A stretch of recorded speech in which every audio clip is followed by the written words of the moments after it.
जय हिंद दोस्तों, मैं पंकज कुमार एक बार फिर से आप सभी का स्वागत करता हूं। दोस्तों, जैसा कि आप सभी को पता है, आज संघ लोक सेवा आयोग के सिविल सेवा परीक्षा यानी यूपीएससी के परिणाम घोषित हुए हैं। कुल 829 उम्मीदवार इस परीक्षा में सफलता प्राप्त किए हैं।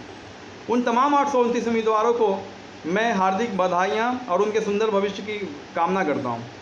मैं उन तमाम उम्मीदवारों से भी कहना चाहूँगा जो इस उम्मीदवार में किसी न किसी वजह से सफल नहीं हुए हैं, कृपया अपनी तत्परता एवं प्रयासों को जारी रखें। सफलता एक न एक दिन आपके कदम चूमेगी। दोस्तों, जब ये आज रिजल्ट मैं देख रहा था, उसमें से मैं ख़ास तौर से मैं बिहार के गुजरी के लालों को सलाम करना चाहूँगा, जो इतनी विषम परिस्थितियों के बावजूद इतनी कठिन परीक्षा में सम्मिलित होते हैं और न सिर्फ केवल सम्मिलित होते हैं, इसमें पास भी होते हैं अच्छे नंबरों से। टॉप 10 में बिहार के बहुत सारे उम्मीदवार, टॉप 20, टॉप 50 में बहुत सारे बिहार के उम्मीदवारों ने अपनी रैंक स्थापित किया है।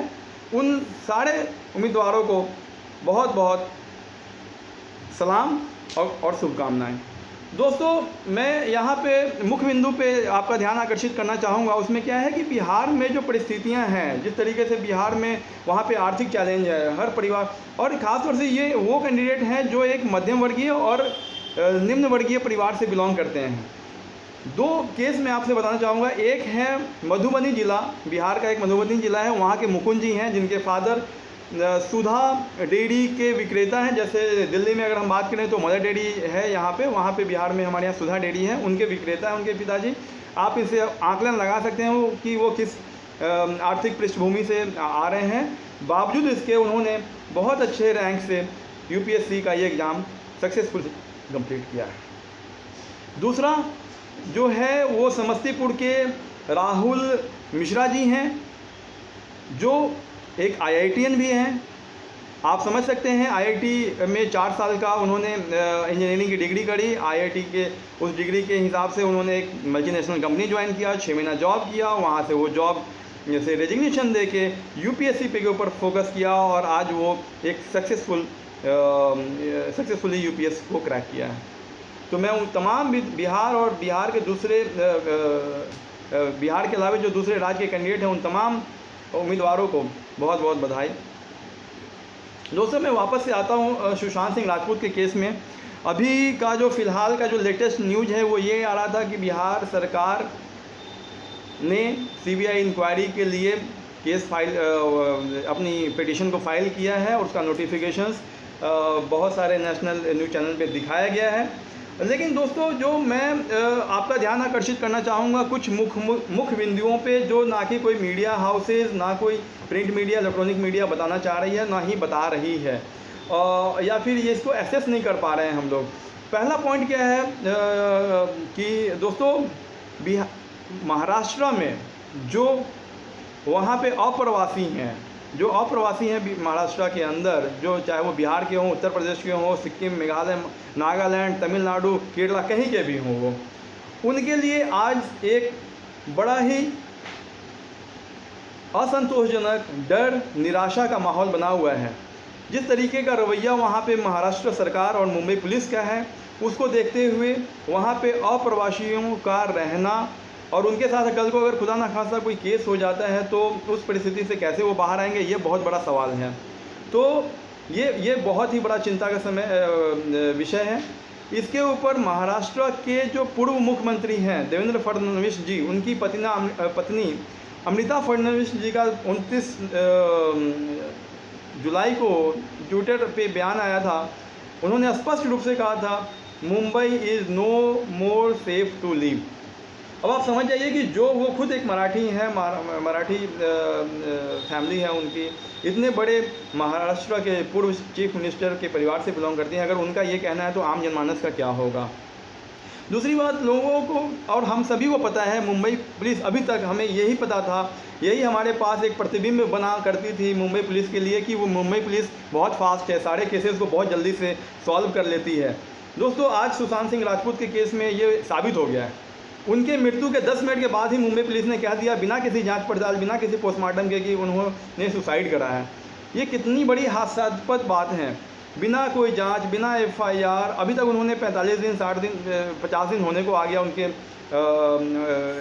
हत्या के, अभी तक कोई FIR भी लॉन्च नहीं किया है, लेकिन उन्होंने 10 मिनट के अंदर ही ये घोषित कर दिया था और सारे मीडिया चैनल पे ये न्यूज़ चला दी गई थी कि उन्होंने सुशांत सिंह राजपूत जी ने सुसाइड किया है फांसी लगा के। ये मुंबई पुलिस को तो मानना पड़ेगा, वो इतनी फास्ट तो कहीं की भी पुलिस नहीं हो सकती है, बल्कि दुनिया की कोई भी पुलिस इतनी फास्ट नहीं हो सकती है कि बिना जांच पड़ताल के किसी भी हत्या को आत्महत्या घोषित कर दें।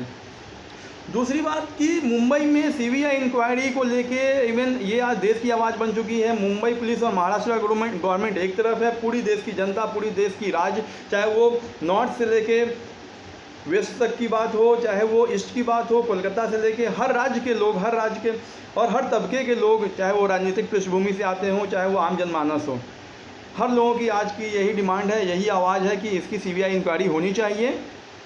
लेकिन महाराष्ट्र गवर्नमेंट अडिग है, मुंबई पुलिस अडिग है। इसका मतलब मैं उनसे ये कह दूं, और ये मैं उनसे ये एक मैसेज जो मिल रहा है कि मुंबई में आज के बाद जो भी हत्याएं होंगी, जो भी जिस भी वजह से हो, उसमें कोई CBI इंक्वायरी नहीं होगी, चाहे वो केस किसी भी राजनीतिक परिवार का हो, चाहे वो किसी भी प्रशासनिक अधिकारी का हो, चाहे वो किसी भी आम जनमानस का हो, नहीं होना चाहिए। अगर इस केस में वो नहीं करते हैं तो आगे भी वो कोई भी केस अपने आप CBI ट्रांसफ़र ना करें इंक्वायरी के लिए। दूसरी बात, एक बात बताइए, जब एक राज्य के DGP, बिहार के DGP गुप्तेश्वर पांडे जी वहाँ के DGP के संपर्क में आने की कोशिश करते हैं, कॉल करते हैं, मैसेज डालते हैं, कोई रिस्पॉन्ड नहीं आता है महाराष्ट्र गवर्नमेंट के मुंबई पुलिस के DGP के द्वारा। उन्होंने मीडिया में रिपब्लिक भारत पे ये चैनल पे ये दिखाया भी है अपने सारे मैसेजेस को, कोई रिस्पॉन्स, और उन्होंने कहा भी है कि महाराष्ट्र पुलिस के तरफ से टोटल असहयोग, ये उनके ही वचन हैं, उनके ही वक्तव्य हैं, महाराष्ट्र पुलिस का टोटल असहयोग। अब टोटल असहयोग पे अगर एक बात बताइए कि कल को तमिलनाडु का कोई केस होता है, कोई क्रिमिनल भाग के मुंबई चला जाता है, बिहार का कोई क्रिमिनल उत्तर प्रदेश से, नॉर्थ ईस्ट से, किसी भी राज्य से भाग के अगर मुंबई चला जाता है और मुंबई पुलिस का ये रवैया रहेगा, तो वहाँ पे तो वो दोषियों को और क्रिमिनलों को पनाह मिल रहा है। इससे क्या मैसेज आ रहा है कि वहाँ कुछ भी किसी भी राज्य में करके आओ, हमारे यहाँ आप सेफ और सेफ्टी के साथ हम आपको प्रोटेक्ट करेंगे, ये मैसेज आ रहा है। ये मैसेज बहुत ही गलत है और दुख और चिंता का विषय है। इसमें देशवासियों को, समस्त देशवासियों को सोचने की ज़रूरत है, इस बात पे मंथन करने की ज़रूरत है। दूसरा, हम बात करते हैं कि बॉस विजय माल्या को लंदन से पकड़ के लाइए, मेहुल चौकसी को पकड़ के लाइए, नीरव मोदी को पकड़ के लाइए, क्यों नहीं पकड़ के लाती भारत सरकार, ये है वो है जैसे है। आप एक राज्य की पुलिस और सरकार का ये असहयोग देख रहे हैं, आप कैसे उम्मीद कर सकते हैं कि जो दूसरी कंट्री के लोग हैं वो हमारे इंडिया को सपोर्ट करेंगे ऐसे केसेस में? जब एक राज्य दूसरे राज्य को सपोर्ट नहीं कर रही है, बात नहीं कर रही है, एक DGP जो एक किसी भी पुलिस विभाग के एक मुखिया होते हैं, उनसे वो सबसे सर्वोच्च पदाधिकारी होते हैं, उनको दूसरे राज्य की पुलिस नहीं सहयोग कर रही है। महाराष्ट्र के अंदर कौन सी पार्टी कोएलिशन में है, कौन सी पार्टी अलायंस पार्टी है? ओबियसली राहुल गांधी जी हैं, कांग्रेस की पार्टी है। तो मैं यहाँ पे इसको कोई राजनीतिक रंग नहीं देखना चाहता हूँ, लेकिन हाँ, मैं ये निवेदन और ये अपील करना चाहूँगा, देश की सबसे बड़ी पार्टियों में से एक पार्टी कांग्रेस पार्टी है, उनको भी इसमें हस्तक्षेप करना चाहिए, अपनी सहयोगी पार्टी से पूछना चाहिए कि क्या हो रहा है और क्यों हो रहा है और क्या न्यायोचित है।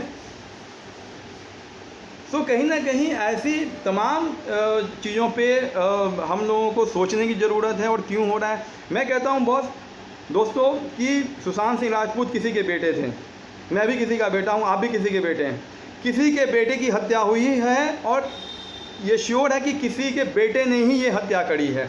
अब किसके बेटे ने ये हत्या करी है और किसके बेटे को ये बचाने की कोशिश हो रही है, ये सबको पता है कौन है। किसी न किसी का बेटा गया है, किसी न किसी का बेटा इसमें इन्वॉल्व है। मैं किसी के तरफ अपनी इशारों को नहीं इंगित कर रहा हूं, मैं किसी का नाम नहीं ले रहा हूं, लेकिन मैं ये स्पष्ट करना चाहता हूं, किसी न किसी का बेटा इसमें संलिप्त था।